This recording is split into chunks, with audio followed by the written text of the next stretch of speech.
Welcome to episode 158 of Build Your House Yourself University by BYHYU.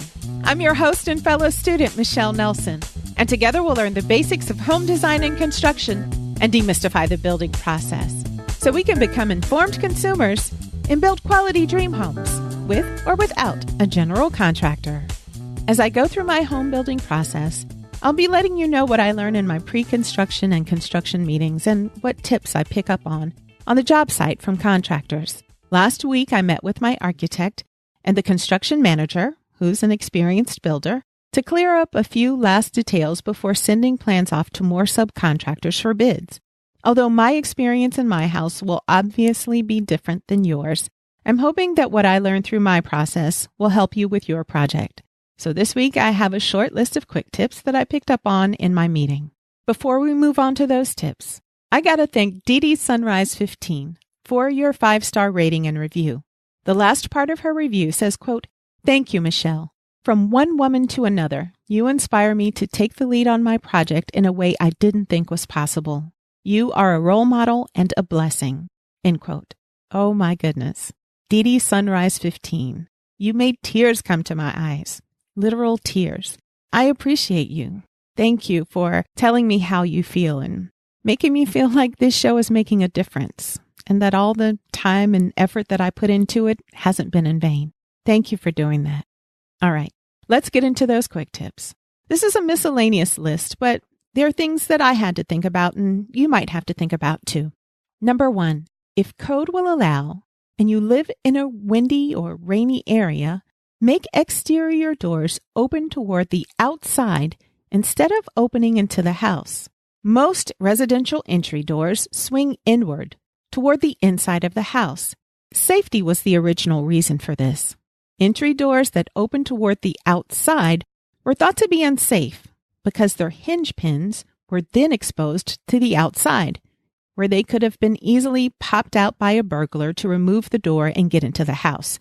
But that's an outdated design. Most of today's pre-hung entry doors have special security hinges that can no longer be removed when the door is closed. The doors have to be open in order to remove hinge pins and remove the door. If the door is closed and locked, you can't just pop the hinge pins out and pop the door off like you could in the past outswinging doors. So now entry doors that swing open into the outdoors have become safe and acceptable. And as the quick tip implies, the doors that open outward are more resistant to high winds, hurricanes, and driving rain as compared to popular inward swinging doors. That's because wind pressures actually push the outward swinging door more tightly against the door seals, and that helps reduce water and wind intrusion. Most exterior doors installed in hurricane zones must open outwardly by code for this reason. Although you should consider outward swinging doors in rainy, windy, and storm-prone areas, if you live in a region that gets a fair amount of snow, avoid doors that open toward the outdoors, because if snow piles up outside your door, you won't be able to open the door at all. Another reason you might want to avoid outswinging entry doors is because most people aren't used to them. And when you open the door for guests, your visitors will have to step out of the way of the door to get into the house. So if you get lots of visitors, you might want to go with a traditional in-swinging door. Just realize that traditional inward swinging doors are easier for burglars to force open. But there's an advantage here too, because doors that open into the house are easier for fire and police departments to force open in case of emergency. Like I always say, building codes vary from region to region. So check your local code authority to see what's allowed. In most areas, you'll have the choice of which way to swing your entry door. Consider the weather in your area, the number of visitors you get, your risk of burglaries or emergencies. And don't forget to think about the amount of indoor or outdoor floor space you have to swing the door open, either inward or outward. Okay, that tip wasn't so quick, so let's go through a few more tips at a faster pace. Number 2, if you are building in a windy, rainy area, choose sliding patio doors over French doors. For similar reasons that an outward swinging entry door is better for windy, rainy areas, sliding patio doors are better than French doors. Sliding patio doors, in general, resist wind and rain pressures better than French doors because sliding doors have fewer openings through which wind and rain can make their way in. Now, I'm sure that you know the difference between a sliding patio door and French doors, but just in case you want to take a look, go on over to the show notes and you'll see an example of each. Number 3, request that plumbers place heavyweight mesh over larger exterior pipe and drain openings to decrease the risk of small animals getting into those outdoor drains and pipes. You don't want small animals either making their home there or getting stuck there and dying, causing a horrible odor around your house. This is especially important if you live in a wooded area where there's a fair amount of wildlife. After you move in, you might also get pest control people to inspect the exterior drains and pipes yearly to make sure that mesh is still in place and to make sure those openings are free of small animals and pests. Number 4, choose full-thickness natural stone over either natural stone veneer or man-made cultured stone, especially if you live in an area with lots of rain or in an area where the climate has several freeze-thaw cycles during the winter. You'll know if you have a lot of freeze-thaw cycles if your region has lots of temperature fluctuations during the winter. For example, if temperatures are in the 20s or low 30s one week or during the night, and then in the 50s or 60s during the day or the next week. In those regions, lots of cyclical freezing and thawing is happening, and that can be hard on some building materials. Okay, now let's talk about the 3 different exterior stone products I mentioned. Natural stone is naturally occurring and comes from the earth. Full-thickness natural stone is anywhere from 3 to 6 inches deep, and deep is the dimension measured from front to back. Man-made cultured stone is also called manufactured stone or fake or faux stone, and it's made of cement, pigments, and aggregate materials. Most man-made stone is around an inch deep, sometimes a little less than an inch, sometimes a little more. And third is natural stone veneer. It's also usually an inch deep, but it's not man-made. It's naturally occurring from the earth. It's just cut thinner than full-thickness natural stone.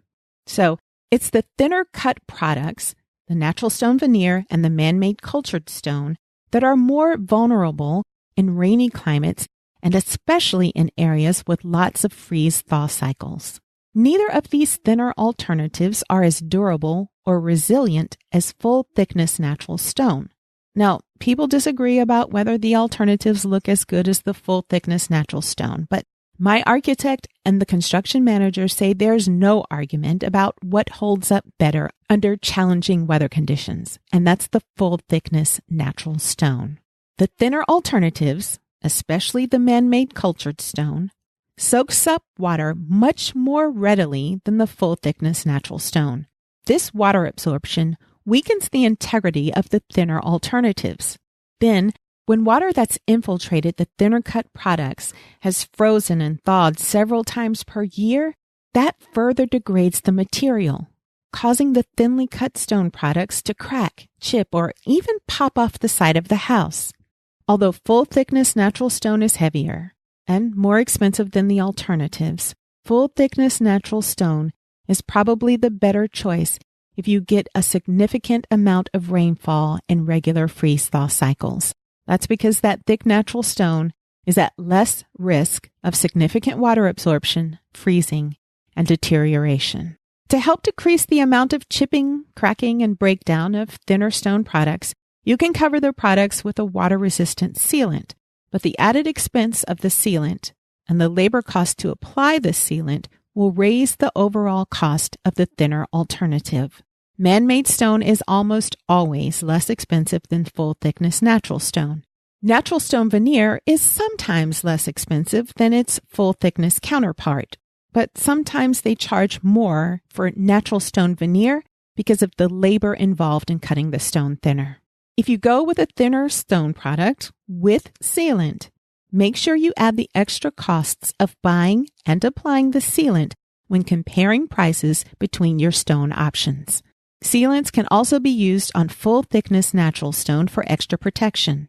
Rain screens, which we talked about in episode 145, are also helpful in decreasing moisture penetration in stone siding.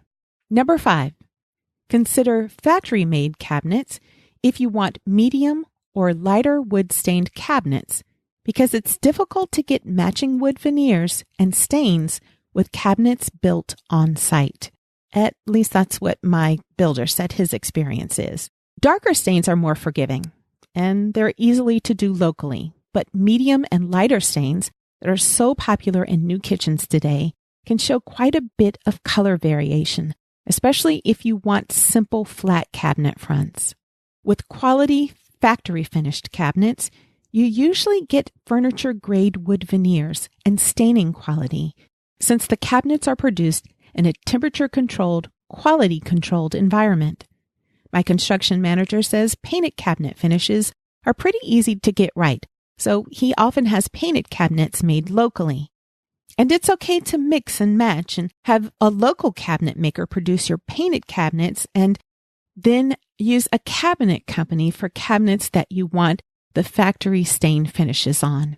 I'm saying this because many kitchens today are using a mixture of painted and stained cabinets. Number 6, realize that if you order online cabinets with no local representative to take measurements, you're risking making mistakes in measurements and ordering the wrong sized cabinets. If you make the measurement mistake, you will have to pay for the replacement cabinet. If a local brand representative or local cabinet company takes the wrong measurement, the company will usually pay for the replacement cabinet in the correct size. The online price savings may be worth taking the risk, but I just want you to be informed. And lastly, number 7, choose leaf filters over leaf guard hoods to prevent leaves from clogging your gutter system. Leaf filters are made of metal and have numerous sieve-like openings which let water enter the gutters. Leaf filters usually catch lots of water but keep skinny pine needles and small pieces of debris out.